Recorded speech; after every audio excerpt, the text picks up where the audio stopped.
Bonjour messieurs, dames. Donc sur cette vidéo, je vais vous parler d'un crime encore, d'un supporter qui a été tué par coup de couteau. Je vous lis l'article. De la ministre des Sports aux joueurs du FC Nantes. Vive émotion. Après la mort d'un supporter. Les réactions de la sphère politique mais aussi sportive se sont multipliées ce dimanche au lendemain de la mort d'un supporter du FC Nantes. Près du stade de la Beaujoire, Maxime, 31 ans, et membre de la brigade Loire, a été tué, très certainement à l'arme blanche.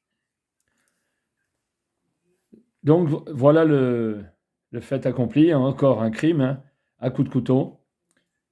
A priori, c'est trop souvent en France. Voilà, les couteaux sortent de toutes les poches. Il y a des crimes perpétrés sur tout le territoire. Et cet homme de 31 ans n'avait pas demandé à mourir. C'est vraiment l'horreur en ce moment en France, depuis pas mal de temps. Ça fait depuis plusieurs semaines. Les attaques au couteau se multiplient. Que se passe-t-il? Voilà la question que je vous pose, messieurs, mesdames. Que se passe-t-il sur notre territoire? Les kalachnikovs et maintenant les coups de couteau. Donc je vais continuer à vous lire l'article en pensant à ces familles encore torturées par l'horreur sur un crime que donc cette personne était loin de se douter qu'elle allait croiser son criminel à un moment donné ou à un autre, alors qu'elle était partie pour une fête sportive. L'émotion est palpable dans les réactions adressées après le drame qui a secoué le FC Nantes dans la nuit de samedi à dimanche. Un supporter de 31 ans est mort après avoir été touché au dos, probablement par arme blanche, peu avant le match contre l'OGC Nice à la Beaujoire. Un chauffeur VTC a été placé en garde à vue dans le cadre de l'enquête pour homicide volontaire ouverte par le procureur de la République de Nantes. Imaginez un chauffeur VTC qui poignarde un supporter. Qu'est-ce que ça peut vouloir bien dire? C'est quand même étrange cette histoire. Que se passe-t-il dans la tête des gens aujourd'hui? Qu'est-ce qui se passe dans notre monde, sur notre planète, sur notre territoire? Que se passe-t-il? Le monde devient fou. Que se passe-t-il? C'est quasiment tous les jours qu'on entend donc des crimes de cet acabit par arme blanche. A priori, bon, d'après l'article, les journalistes n'en sont pas sûrs. Moi, j'ai suivi ça de très près. Apparemment, c'est une arme blanche, d'après ce que j'ai pu entendre. Je continue l'article, mais en vous disant, c'est l'horreur. Un homme de 31 ans qui pensait pouvoir continuer à vivre, qui laisse certainement une famille derrière lui, et des amis, ses amis. Donc des supporters également qui étaient certainement avec lui, qui vont avoir des problèmes psychologiques toute leur vie. Sa famille, qui va être meurtrie à vie. Quand ils vont se retourner, quand ils vont passer la Noël. Où est-il passé? Eh oui, tué par un criminel.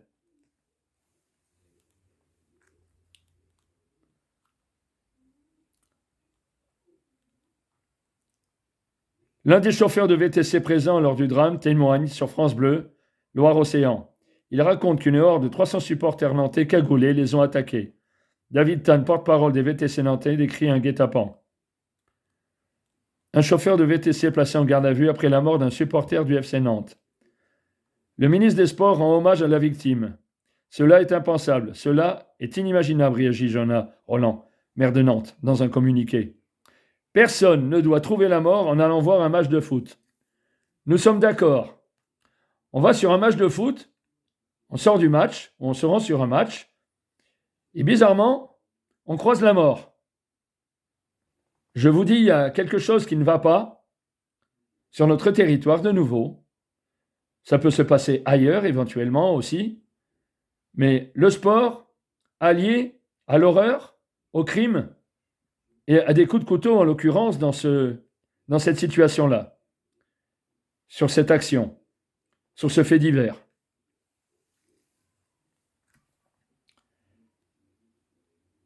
Laurence Garnier, sénatrice Les Républicains de Loire-Atlantique, partage de son côté son immense tristesse et consternation. Une grande douleur, écrit même sur X, anciennement Twitter, la ministre des Sports. Amélia Oueda Castera ajoute que l'enquête doit désormais préciser les circonstances exactes des faits.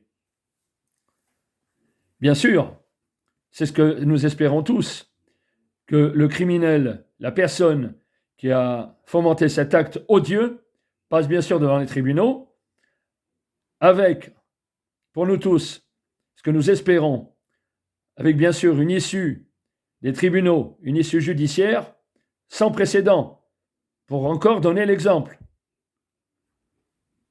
Je ne comprends pas, vous ne comprenez pas, certainement, pourquoi cet homme s'est retrouvé là, au milieu d'une échauffourée, qu'il a reçu des coups de couteau.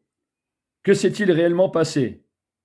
Ce chauffeur VTC, d'après ce que j'ai pu en entendre, avait déjà des condamnations.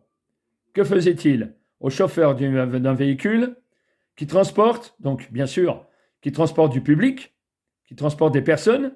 Comment se fait-il que cette personne ayant eu des condamnations se retrouve donc avec des personnes à son bord et se retrouve dans une situation où donc il y a une bagarre dégénère et qu'il sort un couteau et qu'il s'active violemment sur la personne à plusieurs reprises.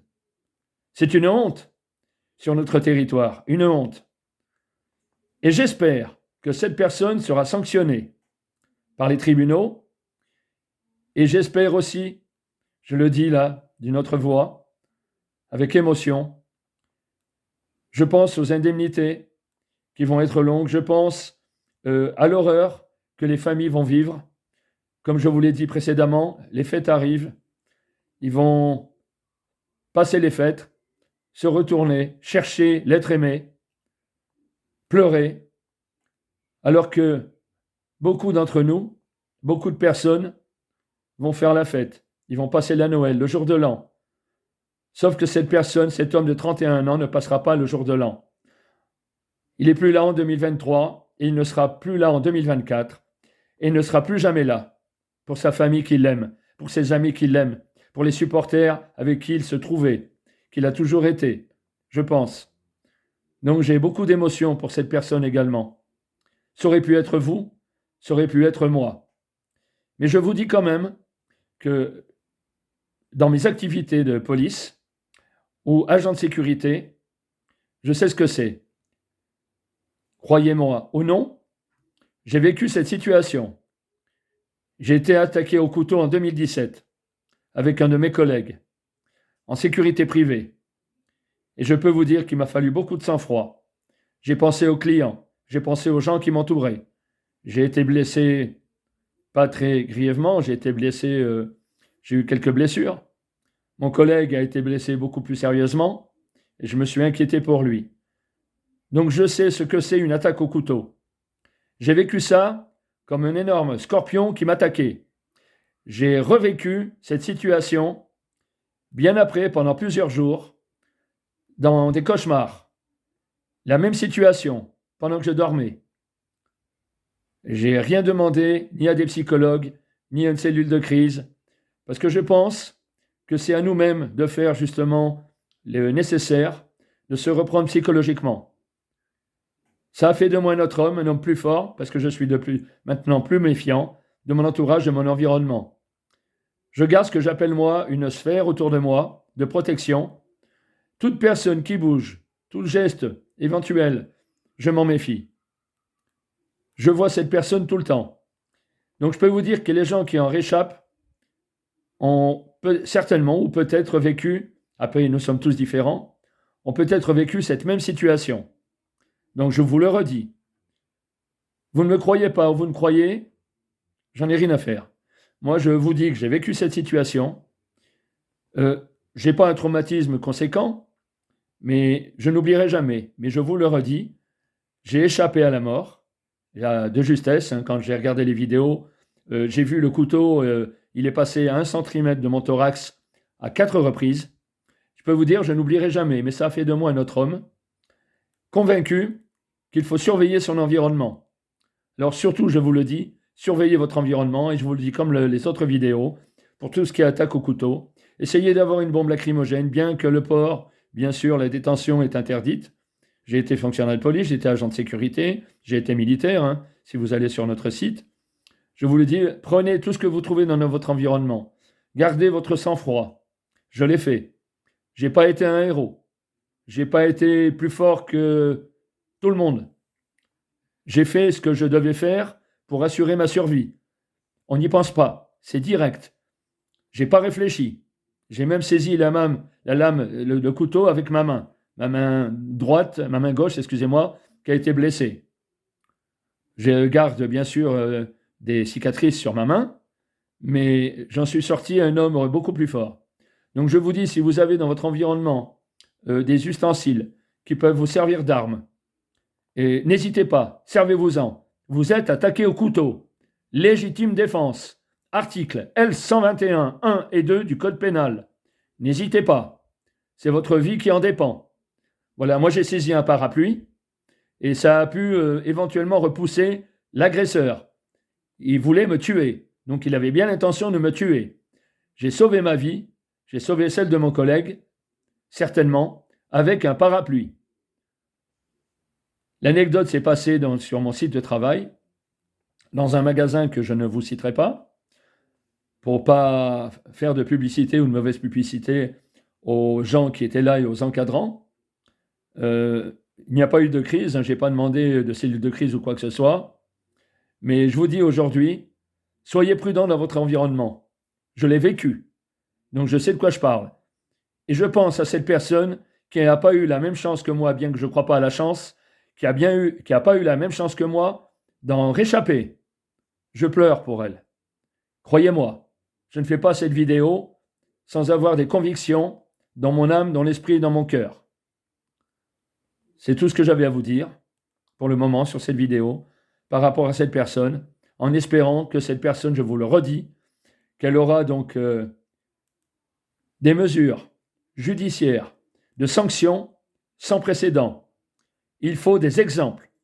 Il faut que nous soyons solidaires, aussi bien contre le terrorisme que contre les attaques individuelles. Il y avait des groupes dans cette situation. Que s'est-il passé? Est-ce que ses collègues l'ont défendu? Est-ce que les groupes se sont regroupés contre ce criminel, contre cette personne qui détenait un couteau? Moi, je vous dis, mon collègue est venu à mon secours. Nous étions deux contre l'agresseur.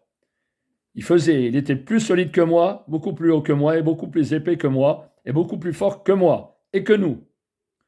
Mon collègue est venu à mon secours. Voilà ce que j'ai à vous dire aussi. La solidarité contre le crime. Pas seulement contre le terrorisme, j'entends ça trop souvent. Contre le crime, organisé ou pas. Donc regroupez-vous. Qui que vous soyez, regroupez-vous contre le crime. Il y aura moins bien sûr, de criminels parce qu'ils vont commencer à prendre peur. Mais surtout, au grand jamais, il y aura beaucoup moins de victimes. Soyez solidaires entre vous. Je sais que ce n'est pas facile. J'ai gardé mon sang-froid. Ça m'a sauvé la vie. Donc ayez du sang-froid, ayez du courage. Je ne dis pas par là que moi j'en ai eu plus que vous. J'ai réchappé. J'ai réchappé à la mort.